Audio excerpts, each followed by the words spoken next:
The sound of chisels striking ancient limestone echoed through the Montana wilderness as Stephen Garrett carved his home directly into the mountainside, creating what every neighbor called pure madness. His 12-year-old daughter Sarah held flickering oil lamps while experienced settlers gathered outside, shaking their heads at this backwards construction that defied every principle of proper homesteading.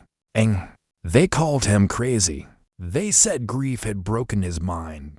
They predicted his underground grave would collapse and bury him alive. But when the greatest blizzard in territorial history descended with 70-mile-per-hour winds and temperatures plunging to 47 degrees below zero, only one structure in Glacier County remained standing. The cave they had mocked became the sanctuary that saved 13 families from frozen death, while every conventional cabin around them conducted cold like massive ice boxes that no amount of firewood could warm. This is the story of how Welsh mining wisdom challenged American frontier assumptions, how one father's stubborn vision transformed community survival, and how going underground became the only way to stay alive when the sky unleashed atmospheric warfare that tested every belief about proper shelter and human adaptation to forces that separated innovation from extinction. Where are you watching from? Drop your location in the comments. Let us know if winter, where you live, gets brutal enough to test your shelter, like this story is about to reveal. Let's start. November cold bit through the Montana territory with the warning edge that experienced settlers recognized as the advance messenger of serious winter approaching. Stephen Garrett positioned another timber support beam into the cave dwelling. He was excavating from living limestone bedrock, working with the focused intensity of a man who understood that ridicule from neighbors mattered far less than physics that govern survival when atmospheric violence tested human preparation against environmental forces that showed no mercy for conventional assumptions about adequate shelter designed out behind him. 12-year-old Sarah arranged oil lamps that cast dancing geometric shadows against stone walls that had become their workshop, their refuge, and the focus of every skeptical conversation that rippled through the scattered mountain communities since her mother's death 11 months earlier had transformed her father from respected homesteader into the settlement's most puzzling enigma. The girl understood her father's methods carried wisdom that neighbors could not see because their eyes remained locked on surface traditions that had never faced questioning by truly severe environmental examination outside the cave entrance. Marcus Thompson stood with crossed arms and 19 years of Montana territorial experience that had established him as the region's authority on practical mountain construction. His voice carried across the valley where other families paused their own winter preparations to observe what they universally considered the most elaborate display of mountain madness ever attempted by someone whose grief had clearly overwhelmed his judgment about proper building techniques. Garrett is digging himself a grave in that hillside like some kind of human mole, Thompson declared to the gathered observers, his tone mixing concern with the confident mockery of someone whose accumulated experience had never encountered reason to question inherited construction wisdom that prioritized familiar surface methods over innovative approaches that seemed to violate every principle of sensible homesteading. That man is creating a death trap that will collapse or suffocate his family when winter seals the cave entrance under snow that will bury his backwards experiment under the weight of his own stubborn ignorance about proper shelter orientation. Behind Thompson stood Eleanor Rodriguez, the settlement's midwife and medical authority, whose practical wisdom had guided community health decisions through for harsh winters. Her concern focused not on mockery but on genuine worry about structural risks and ventilation problems that underground construction would create through excavation that seemed designed to endanger rather than protect human life, while his responsibilities as a single father demanded attention that elaborate cave projects diverted from essential tasks like firewood gathering and food preservation that sustained households through conditions that challenged even well-prepared families with conventional priorities and proper resource allocation. But Stephen Garrett continued his work with the quiet confidence of someone following knowledge that transcended territorial opinion. His methods came from his Welsh grandfather, a master mining engineer who had carried centuries of subterranean construction wisdom across oceanic distances to Montana, where underground shelter techniques had sustained entire communities through environmental extremes that would have destroyed surface settlements built according to conventional approaches that fought against rather than cooperated with geological advantages that mountains provided to those wise enough to excavate, rather than expose themselves to atmospheric violence through surface construction. My name is Stephen Garrett, and I learned thermal management secrets from men who understood that Montana winters demanded more than surface construction could provide against atmospheric forces that conventional buildings could never withstand. Steve explained to the few who asked instead of simply mocking. His voice carried the steady certainty of someone whose childhood had been spent helping his grandfather excavate mine shelters where underground chambers demonstrated superior thermal stability compared to surface alternatives that battled constant heat loss through structural designs that ignored fundamental geological physics governing Earth's natural insulation properties through bedrock thermal mass that maintain consistent temperatures regardless of external atmospheric chaos. The ridicule that accompanied each phase of construction grew more pronounced as neighbors observed Stephen excavating deeper into limestone bedrock, creating what appeared to be backwards architecture that violated every assumption they held about proper shelter orientation, heating efficiency, and the basic relationship between human habitation and surface accessibility that conventional homesteading prioritized over thermal advantages that required innovative approaches to ventilation, lighting, and structural support through excavation methods that challenged everything they understood about appropriate construction techniques and resource allocation. But the science governing subterranean thermal management operated through principles that Welsh mining engineers had refined through centuries of survival in harsh mountain climates where conventional surface construction failed catastrophically against environmental forces that demanded maximum efficiency from every available heat source. This wisdom seemed counterintuitive to Montana settlers until physics revealed how Earth's constant temperature provided natural insulation that surface buildings could never achieve through approaches that fought against rather than honored geological advantages that created heating systems requiring minimal fuel consumption when properly designed. According to underground construction principles, the mathematics came directly from his grandfather's detailed mining journals documenting how limestone caves maintain consistent 50-degree temperatures year-round regardless of surface atmospheric conditions, creating thermal advantages that surface construction could never match through geological insulation that provided heating baselines, requiring minimal supplemental energy to achieve comfortable living conditions. These calculations seemed excessive to neighbors who had never questioned whether their inherited surface methods represented optimal solutions or merely familiar approaches that had never faced testing against subterranean alternatives. Stevens' excavation followed precise engineering principles that honored both structural integrity and thermal efficiency. Each chamber was positioned to maximize natural air circulation while preventing moisture accumulation that plagued poorly designed underground spaces. Support beams were placed according to load distribution calculations that his grandfather had refined through decades of mining engineering, creating structural stability that would outlast any wooden framework exposed to weather deterioration and atmospheric stress that gradually weakened surface construction through constant environmental assault. The ventilation system represented perhaps the most sophisticated element of his design, incorporating multiple air channels that regulated circulation through natural convection currents created by temperature differentials between interior chambers and external atmosphere. These channels prevented the suffocation risks that neighbors feared while maintaining thermal efficiency that surface construction could never achieve through heating systems that constantly battled infiltration through structural gaps that wooden buildings could never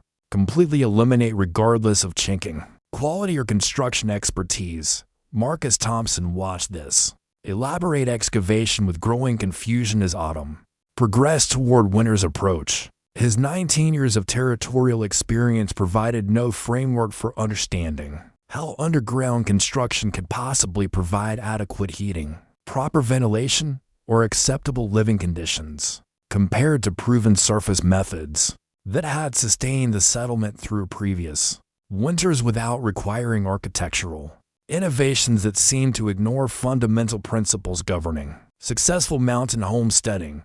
The man is creating elaborate tunnels that will trap his family in darkness and cold while the rest of us maintain proper homes with adequate heating and emergency accessibility, Thompson told Eleanor Rodriguez during one of their regular discussions about community preparedness. His voice carried professional bewilderment rather than simple mockery as evidence accumulated that challenged his understanding of construction principles and thermodynamics that should have made surface building superior to underground approaches that fought against common sense about proper shelter design. Rodriguez found herself increasingly troubled by observations that contradicted everything her medical training had taught about hypothermia prevention and proper shelter requirements. Stephen's underground construction should have created damp, cold conditions that threaten respiratory health and increase disease risk through inadequate ventilation and moisture control. Yet temperature measurements taken at his cave entrance showed remarkable stability compared to the dramatic fluctuations that surface cabins experience through normal atmospheric changes that required constant heating adjustments to maintain barely adequate interior warmth. The first serious frost arrived in early November with crystalline precision that transformed Glacier County into a proving ground where shelter designs would reveal their effectiveness under conditions that separated theoretical knowledge from survival mathematics. Marcus Thompson stood outside his conventional log cabin studying temperature patterns that had developed overnight on exposed surfaces throughout the settlement. His accumulated experience providing baseline measurements that revealed troubling disparities between surface construction vulnerability and Stephen's underground approach that seemed to defy basic physics as Thompson understood thermal management and heating efficiency. Thompson's own dwelling, built according to established territorial methods using traditional timber walls and proven chinking techniques, showed dramatic temperature swings that mirrored external atmospheric conditions, requiring constant fuel consumption to maintain interior warmth against heat loss that surface construction could never prevent through structural designs that conducted rather than insulated against temperature transfer between interior living spaces and external environment. His cast iron stove consumed firewood at rates that would challenge winter supply sustainability if cold intensified beyond moderate levels that previous seasons had established as normal parameters 300 yards away at the limestone cave entrance where Stephen continued his excavation work. Temperature measurements told a completely different story that Thompson could not explain through conventional understanding of heating systems and thermodynamics. Stephen's underground chambers maintained consistent readings that varied less than 5 degrees, regardless of external atmospheric fluctuations, creating thermal stability that should have been impossible without massive fuel consumption through heating systems that conventional wisdom insisted were necessary for adequate warmth and human comfort during Montana winter conditions. Garrett's excavation is showing thermal performance that contradicts everything I understand about heating efficiency and proper construction. Thompson confided to Eleanor Rodriguez during their weekly assessment of community preparedness. His voice carried genuine professional confusion rather than defensive mockery as measurable evidence, challenged assumptions he had never questioned, because moderate weather had always yielded to traditional solutions that seemed adequate until observation revealed underground construction achieving superior results through geological cooperation rather than atmospheric opposition. Rodriguez whose medical responsibilities had exposed her to hypothermia cases, resulting from inadequate shelter throughout multiple harsh winters, found her practical knowledge increasingly challenged by observations that made no sense. According to established understanding about thermal protection and heating requirements, Stevens' complex underground approach should have been more dangerous rather than superior to straightforward surface construction that prioritized emergency access over thermal innovation through building methods that had sustained mountain communities without revealing fundamental advantages that subterranean design might provide when properly implemented. Young Sarah Garrett had become an inadvertent spokesperson for her father's methods during settlement gatherings where children played while adults discussed winter preparations. Her innocent observations carried weight that technical arguments could not achieve through complicated theories that challenged established beliefs about proper construction and adequate shelter design. Papa says the mountain wants to keep us warm if we live inside it instead of fighting against it from outside. Sarah explained to other children with straightforward honesty that only youth could provide without self-consciousness about challenging adult assumptions. Because the earth stays the same temperature all year while the air changes every day. So smart people live where things stay steady instead of where things change all the time. Papa says people who build on top of the mountain are like trying to stay warm by standing in the wind.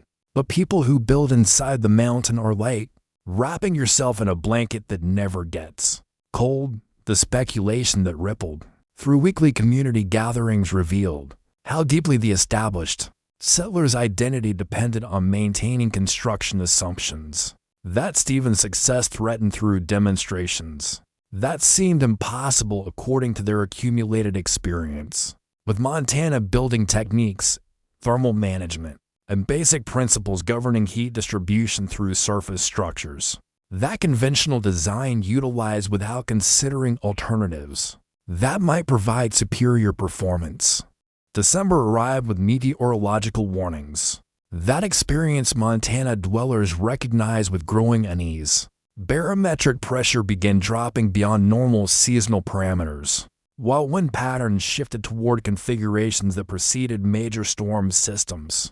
Temperature gradients suggested an approaching weather event capable of sustaining severe conditions for extended periods rather than the brief intense episodes that conventional preparation had been designed to withstand during typical winter cycles that tested but rarely overwhelmed established heating systems and traditional construction methods.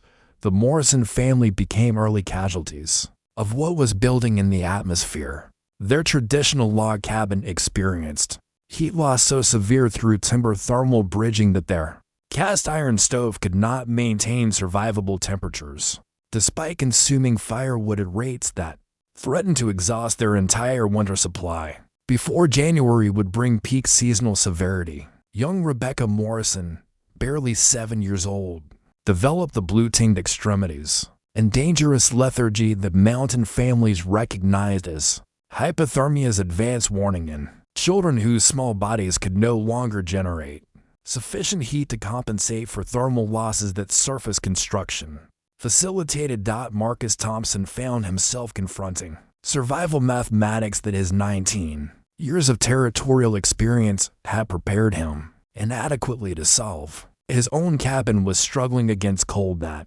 seemed to penetrate timber walls, regardless of how much fuel he fed into heating systems that consumed resources without achieving comparable warmth to what he observed at Stevens' cave entrance during his increasingly frequent visits to verify observations that challenged everything he thought he understood about thermal management and proper shelter design in mountain environments. Eleanor Rodriguez arrived at Stevens' underground entrance on December 18th carrying medical instruments and the grim responsibility of someone who recognized current atmospheric warnings as matching historical records of catastrophic mountain storms that had claimed entire settlements unprepared for sustained extreme conditions. Her medical training provided framework for understanding that conventional surface construction might prove inadequate against environmental forces that exceeded normal operational parameters. For heating systems designed around moderate weather,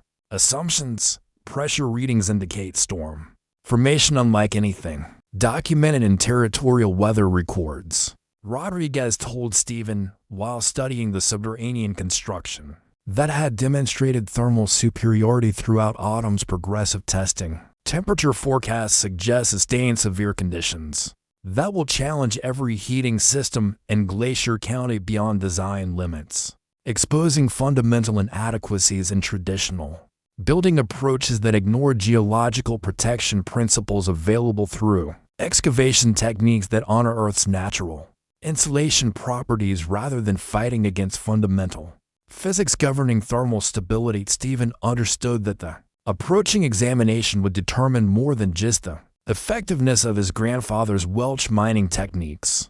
It would validate or condemn approaches that challenged every assumption about adequate thermal protection, appropriate shelter design, and humanity's proper relationship with geological forces that operated according to physical laws, transcending cultural preferences and comfortable beliefs that shape building decisions, prioritizing familiar surface methods over innovative subterranean thermal management. The demonstration that Stephen provided for Rodriguez revealed physics operating through geological thermal stability, showing how limestone bedrock maintained consistent 50-degree temperatures, while surface structures battled atmospheric fluctuations requiring constant energy input to maintain barely habitable conditions. This created thermal advantages that conventional construction could never achieve through approaches fighting against rather than cooperating with fundamental earth science, governing natural insulation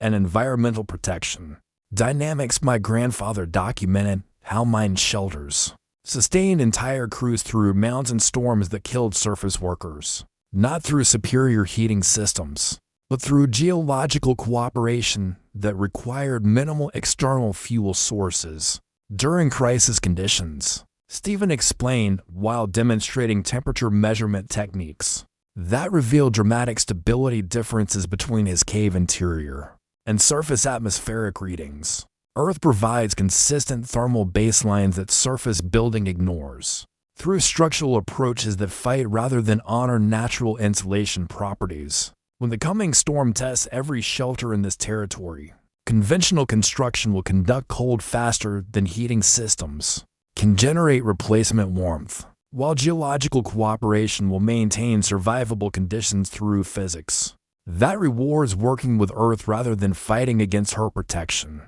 The Great Montana Blizzard descended upon Glacier County with atmospheric fury that exceeded every prediction, arriving December 21st with winds exceeding 70 miles per hour and temperatures plummeting to 47 degrees below zero.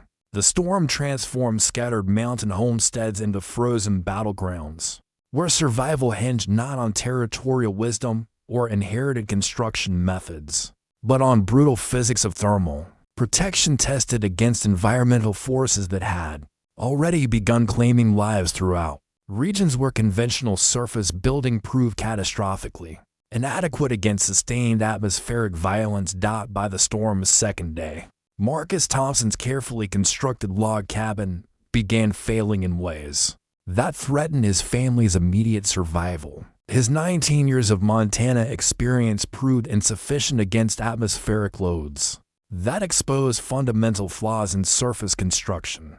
The timber walls he had chinked so carefully had become massive thermal conductors, pulling heat from interior spaces faster than his cast iron stove could generate replacement warmth, despite consuming firewood at rates that would exhaust winter supplies within days rather than months. "Elena, bring the children into the kitchen," Thompson called to his wife through chattering teeth that made speech difficult. His words formed ice clouds that dissipated immediately in cabin air, so cold it seemed to steal warmth directly from his lungs with each breath. "The walls are conducting cold faster than we can burn wood to replace heat. We need to concentrate everyone in the smallest space around the stove." His youngest son had stopped shivering despite being wrapped in wool blankets, his small body entering the dangerous conservation mode that terrified parents recognized as hypothermia. progressing beyond the point where conventional warming could reverse biological shutdown. At dawn on December 23rd, the Morrison family's cabin suffered complete structural failure when accumulated snow loading exceeded timber capacity, while wind infiltration created thermal conditions that made interior heating impossible despite burning furniture to supplement exhausted firewood supplies. The Henderson homestead evacuated entirely after discovering interior temperatures had dropped to 8 degrees above zero, despite family members working in shifts to maintain constant combustion that consumed every available fuel source without achieving survivable conditions. Yet, 600 yards away within the limestone mountainside, Stephen's subterranean dwelling demonstrated thermal stability that seemed to mock the catastrophic failures surrounding it. His excavated chambers maintained consistent 58-degree temperatures, while external readings registered 47 below zero, creating exactly 105 degrees of protection that geological cooperation had achieved through principles surface construction could never match. When Stephen moved through his cave system during the storm's peak intensity, comfortable air surrounded him like natural embrace, while healthy circulation maintained optimal humidity levels that surface structures could never achieve. The mathematical vindication became undeniable as community crisis reached desperate levels throughout the settlement, while neighbors faced hypothermia and potential death through surface construction inadequacy. Stephen's geological innovation provided not just survival but comfortable habitability through thermal management requiring minimal external fuel sources beyond intelligent excavation that worked with rather than fought against Earth's consistent temperature baseline that operated independently of atmospheric chaos, destroying conventional shelter capacity across the entire region. Marcus Thompson swallowed 19 years of territorial pride when he fought through chest-deep snow to Stephen's cave entrance on December 24th, carrying his hypothermic youngest son while his family followed behind, wrapped in every blanket they owned. Their survival depended on geological protection that surface wisdom had dismissed as elaborate madness, rather than sophisticated engineering honoring Earth science over conventional assumptions about adequate construction. Stephen Thompson shouted against howling wind that tried to steal his words before they could reach the cave entrance. Our cabin is losing the thermal battle. Can your cave shelter families that surface construction cannot protect? Behind Thompson came Eleanor Rodriguez carrying medical supplies despite the crisis, followed by 9 other families whose surface cabins had achieved complete thermal breakdown despite maximum heating efforts that exhausted community fuel supplies without preventing hypothermia conditions threatening human survival at fundamental biological levels.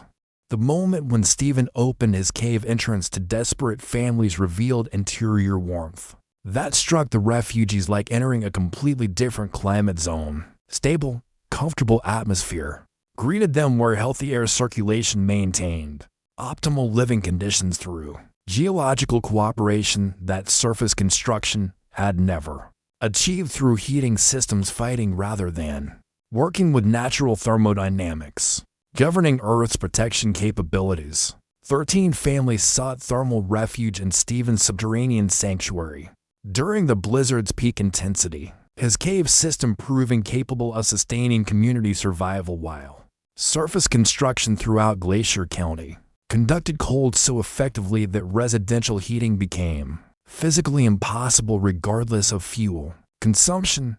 Children who had been dangerously lethargic from hypothermia began recovering within hours of entering the geological shelter, their small bodies responding to consistent warmth that required no conscious effort to maintain. The ECAUSE limestone bedrock provided thermal stability through physics rather than fuel combustion. Parents who had watched their families deteriorating through progressive cold exposure despite burning every available combustible material found themselves weeping with relief in underground chambers that seemed impossibly warm compared to the atmospheric warfare raging outside cave entrances that remained accessible despite snow accumulation that had completely buried surface structures throughout the valley. Elena Rodriguez immediately began medical assessments of hypothermia cases that had developed during the desperate journey through blizzard conditions. Her training provided framework for treating cold exposure, but her observations quickly revealed something that challenged medical assumptions she had carried throughout her entire career. The cave environment was not just preventing further hypothermia progression, it was actively accelerating recovery through thermal stability that human bodies responded to with remarkable healing efficiency compared to surface shelter conditions that constantly stress biological temperature regulation systems. The consistent warmth is allowing their bodies to focus entirely on recovery instead of constantly fighting to maintain core temperature against environmental assault. Rodriguez explained to Stephen while monitoring vital signs that showed dramatic improvement across multiple patients. In conventional surface shelters, even with adequate heating, constant temperature fluctuations force bodies to continuously adjust, draining energy reserves that hypothermia victims desperately need for recovery. Your cave provides what medical facilities attempt to create artificially: perfect thermal stability that lets biology focus purely on healing, rather than environmental adaptation. Marcus Thompson sat against limestone walls that radiated gentle, consistent warmth, holding his youngest son who was sleeping peacefully after recovering from hypothermia that had threatened his life just hours earlier in the surface cabin that Thompson had built. According to every principle, his 19 years of experience had taught him about proper construction. The contrast between conventional wisdom and measurable reality had become impossible to deny through direct experience that challenged every assumption about adequate shelter and proper building techniques. I spent decades believing that surface construction represented the pinnacle of mountain homesteading, Thompson said quietly to Stephen while other families settled into underground chambers that had saved their lives. I watched you excavate this cave and thought grief had broken your mind. I mocked your methods to anyone who would listen. I told the entire settlement you were building an elaborate tomb that would collapse and bury your family. And now your supposed madness is the only reason my son is still breathing while my proper cabin became a frozen death trap that nearly killed everyone I love.